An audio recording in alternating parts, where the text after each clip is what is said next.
Bom dia, meus irmãos amados, queridos no Senhor. Uma grande alegria, um grande prazer nós estarmos juntos aqui no nosso Pão do Dia.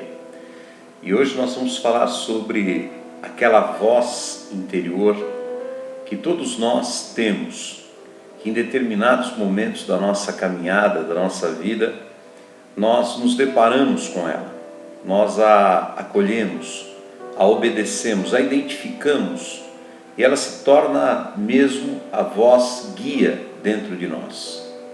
Em outros determinados momentos, nós simplesmente nos esquecemos que ela existe.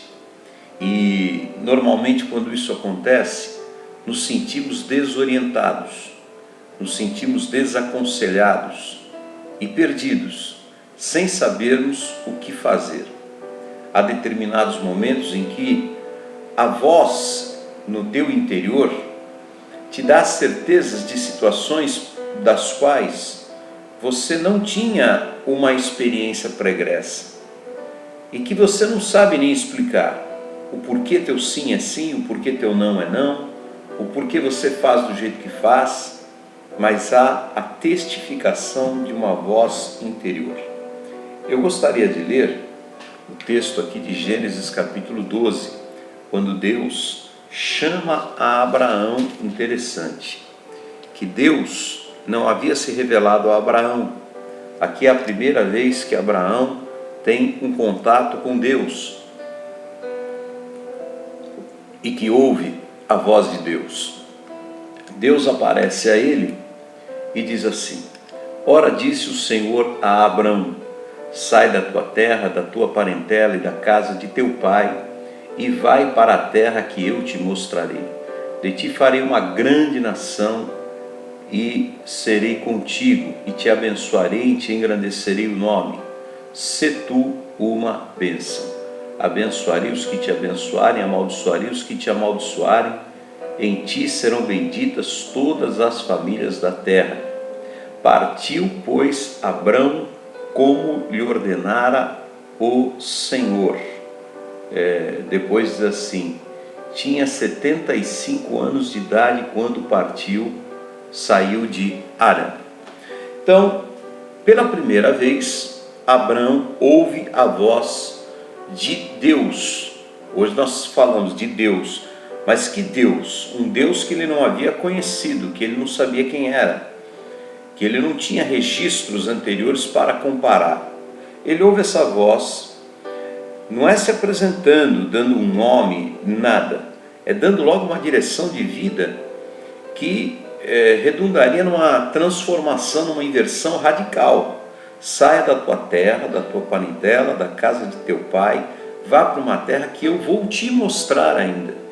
De ti farei uma grande nação, te engrandecerei, e você será uma bênção. E Abraão, curiosamente, levanta e vai. Ele foi e ele tinha 75 anos de idade.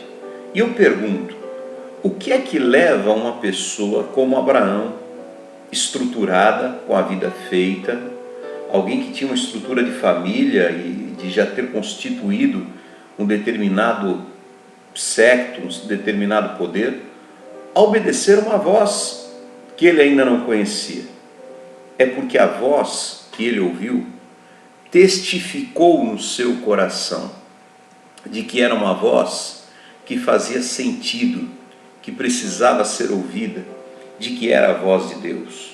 Essas coisas não se explicam racionalmente. Se você tentar explicar, você não vai conseguir, porque as coisas espirituais se explicam espiritualmente.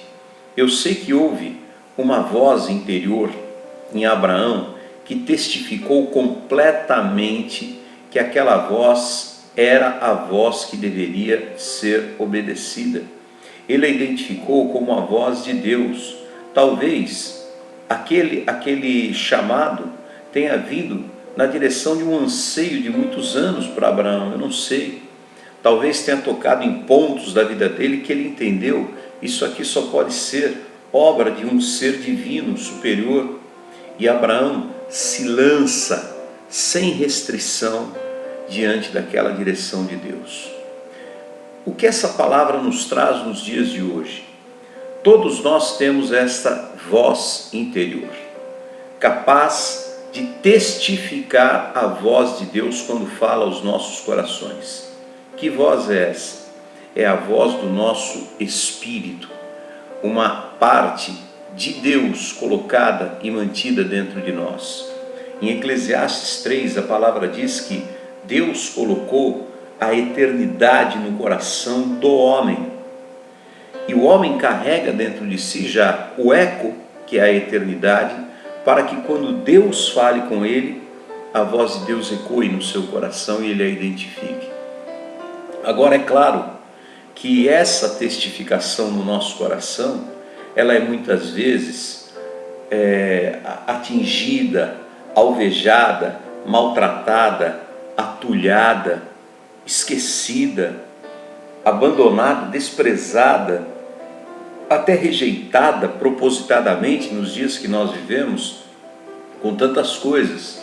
São tantas vozes no mundo, Paulo fala, e nenhuma delas sem significado, que muitas vezes o excesso de trabalho, o excesso de preocupação, o excesso de ansiedade, a excessiva solicitude da vida, como disse Jesus, vai apagando aquela nossa capacidade sensível de ouvirmos a voz de Deus, de termos coragem de nos lançarmos na presença de Deus.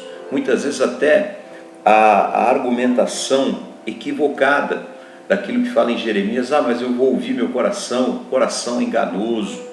O coração enganoso é o coração que está num processo de engano e que está fora da presença de Deus. É bem circunstancial. Então eu quero te dizer que há uma voz no teu coração que testifica caminhos de Deus para a tua vida. Para todas as coisas Deus tem caminhos para a tua vida. Ouça essa voz, siga essa voz, não despreze essa voz, porque a voz do Espírito que Deus colocou em você, da eternidade que está em você, e que Ele pôs justamente para que houvesse essa comunicação, para que Ele possa expandir esse eco dentro de você. Não apagueis o Espírito Santo, não apague o Espírito que está dentro de você, faça essa voz crescer. Quem é guiado pelo Espírito Santo de Deus é filho de Deus. Um bom dia, Deus te abençoe, em nome de Jesus.